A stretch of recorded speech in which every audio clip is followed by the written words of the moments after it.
Welcome back, everyone, to a brand new spoiler review of the new Disney Plus Star Wars show, The Acolyte. We break down episode 5, Night, which released last night on Disney Plus. We're going to break down the episode, my thoughts on it. Did it save the show? Is it still a bad show?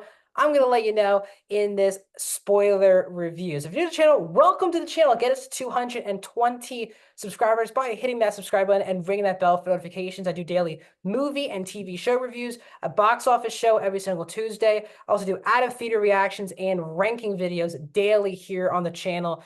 And also now live streams. If you want to get a question in to my next live stream, go down, donate to the Streamlabs. All that money goes straight into the improvement of the channel. So please donate, and I'll answer one of your questions that you put on there, or all your questions that you donate on the next live stream. Also, please like the video, guys. The thumbs up button really helps the YouTube algorithm out. So if you're just watching this video now, like the video, comment down below. What are your thoughts 5 episodes into The Acolyte? Did this episode save it? Did you not like it still? Let me know in the comment section. And without further ado, let's get into my thoughts. So if you're also new to the channel, I have done spoiler breakdowns for each of these episodes. And back in the day, I used to just break down scene for scene. And you guys don't want to hear me do that. You want to hear my thoughts on the episode. And this is not a good episode, in my opinion. This is so frustrating thinking about this episode because let's get into it. The setup of last week was a cliffhanger that we're going to get all this action. And this episode was mostly lightsaber battles. And what I'll say is that the lightsaber battles in this episode were phenomenal. You can't really deny how awesome the action scenes were in the episode because they were awesome. I think they were easily, from the live action perspective, the best lightsaber duels since Revenge of the Sith, which is now 19 years ago. But at the frustration part of this was some awesome action. And when the Sith, before he gets unmasked, is fighting off everyone, destroying the sabers. He kills a couple of the key characters.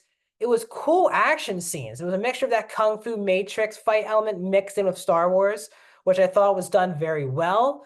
The quickness, the calculation of the choreography, I thought was excellent in the action scenes.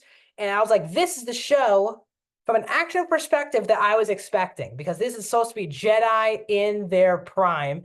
And while the Jedi were definitely getting killed very easily by a Sith, I still enjoyed the fight scenes that were in the show. Now, at the same time of that, this is just a bad story. And I think that we're at a point where even great action can't save this show because the story isn't there. There are 2 key deaths that happen. Also, as I said, spoiler review. There are key deaths that happened in this episode, and I didn't have any emotional attachment to.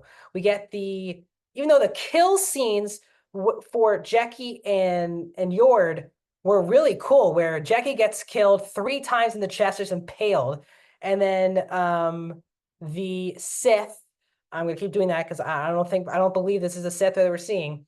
Yord gets his neck, snapped. And I was like, wow, those are cool, very violent deaths for Star Wars. And I was thinking to myself, that those were cool. Now, while they were cool, did I care about Yord and Jackie getting killed? No. There is some bad dialogue in the episode where Yord gets slashed and he's on the run with Osha away. Soul orders them to go away. And at one point, Osha goes, Yord, Jackie sounds like she's in trouble. We should probably come back and help her. And Yord right away says, she's a Jedi. She can handle it all by herself. And I was like, what are we talking about here? First of all, Jackie is a Padawan. Sure, she's a Jedi, but she's not a master or anything who we can just let do her own thing. I mean, this is ridiculous, in my opinion, where yes, there are a lot of points in Star Wars where the Padawans had to handle themselves on their own. I'm not saying that Jackie couldn't be able to do it. I'm not saying Padawans haven't done that in the past. But even in the Clone Wars animated series, with Ahsoka, for example, it was hard most of the time. Anakin had to be somewhat present to what was actually going on with Ahsoka. And it took a big thing in order for Anakin not to be watching her during missions. This was happening with a lot of the Jedi and Padawan relationships, including even Qui-Gon and Obi-Wan in Phantom Menace. He had to make sure, if Obi-Wan was safe on his own, Qui-Gon had to do all of the actual heroic, the big investigation in the first half of Phantom Menace, and Obi-Wan stuck on the ship because why would he have his Padawan come in danger? But instead, another fellow Jedi is like, it's okay, she can handle things on her own. I was like, okay, sure. I mean, the line that pulled me out of it. Yord is not a very good character, acted not very well, and I didn't care about his death. Jackie dies. Didn't care. The whole reveal of the two lightsabers. I think Star Wars has overdone that since Darth Maul and Phantom Menace. We're now, I think Ahsoka should be the last time we have a cool reveal of, uh-oh, they have two lightsabers now. I don't think it's a big, it doesn't evoke anything out of me when she was like, uh-oh, I have a second lightsaber. I was like, okay, seen it done before, not special anymore. Been there, kind of done that.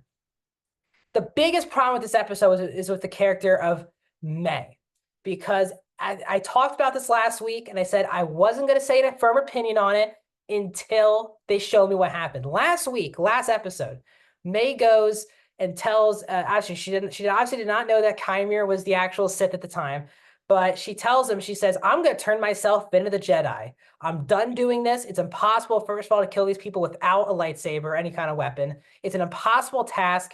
I'm done. The deal is off, and I'm going to turn myself over to the Jedi. And then, Chimera goes, they're going to put you in prison. And May goes, actually, they're not, because based on what I'm going to tell them, they're not going to put me in prison. And I was like, okay, it's a full 180. We go in another full 180 with May this episode, where the moment May has a clear shot, she's literally being handcuffed. She literally said last week, I want to be turned into the Jedi. She's about to be getting handcuffed by Jackie, and instead of being being handcuffed and being turned in by the Jedi, she starts a whole fight scene, and she becomes evil May again in this episode. Like, this is a character that I thought was the most fascinating thing going for the show. It was Stenberg performed May so much better than Osha, and the villain side of that is always more interesting because May had a lot more going on than Osha. Still, May has more going on than Osha, but May makes such character-changing moments with a snap of her finger. Big character decisions with a snap of her finger. Where last week she goes, I'm going to turn myself in. This week she's about to get turned in. Actually, I'm not. And we get no reason why, other than Soul is a douche. Like, that's all we have right now.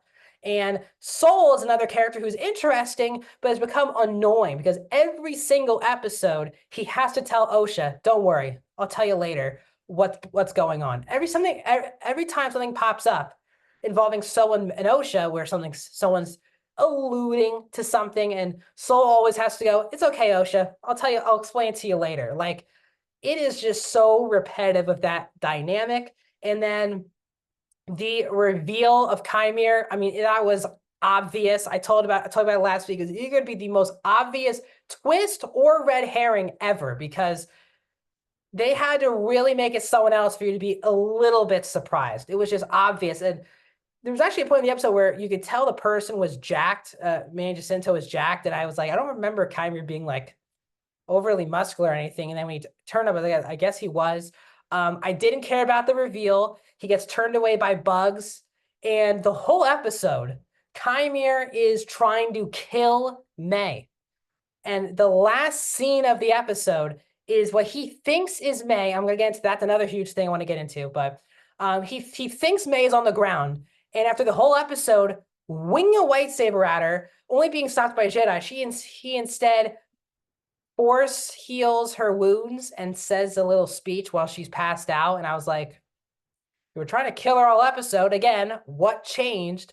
There are so many baffling character decisions in the show, and it all kind of came out in this episode. The biggest problem from a story level 2, another big problem, not biggest, but another problem.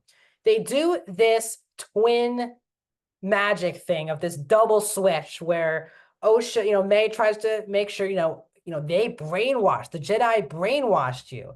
And Osha is like, the Jedi saved me. And he's like, well, they got us back together. Choose me over them. Osha doesn't do that. May knocks her out. And then May does a really slow-mo haircut with the lightsaber. And she switches places with Osha. So she changes clothes with Osha.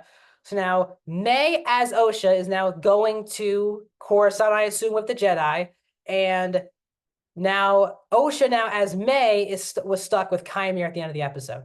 This makes no logical sense in Star Wars. You can do this in so many other IPs, but with the Force and how Jedi and even Sith can sense people, Soul, at least no one doubted for a moment. Like, it's very frustrating. I was very frustrated when Soul is picked up by May as Osha, and he never doubts for a second. He can't even sense that it's a different person. And when Chimera was talking to Osha, he also couldn't tell that it wasn't May.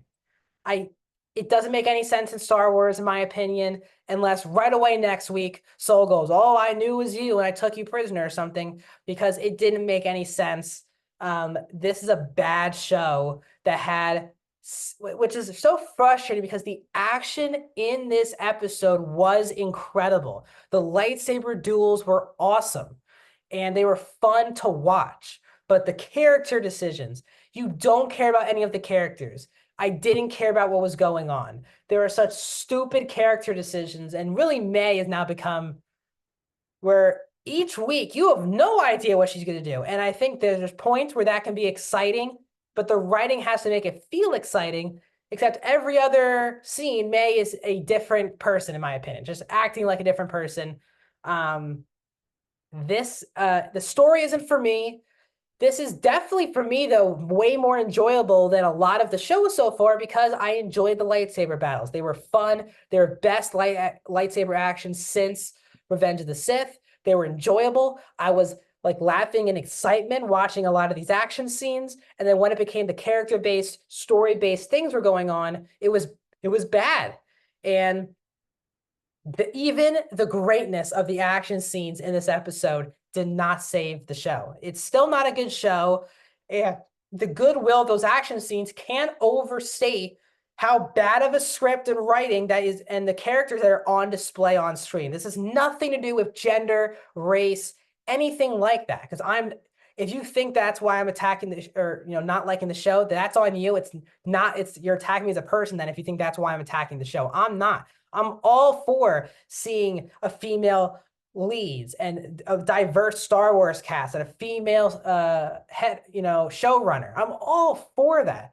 But for me, I'm allowed to also not like the show. And I'm not with those people who disgustingly don't like the show. I'm with the majority of people, I think, now that are not enjoying the show. I'm someone who gave this show a chance at the first 2 episodes. I said, this isn't great Star Wars or anything, but I was enjoying myself.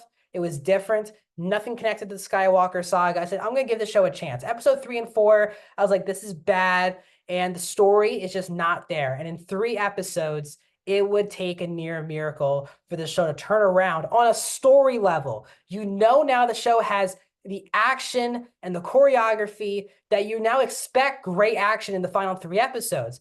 But is 3 episodes going to be enough to save the story? I don't think so. So that's my thoughts. I was very frustrated once again watching The Acolyte. Shocker. We have 3 more episodes left. I'll still be back here every Wednesday giving you my review. More reviews are coming to the channel soon, and I'll see you there.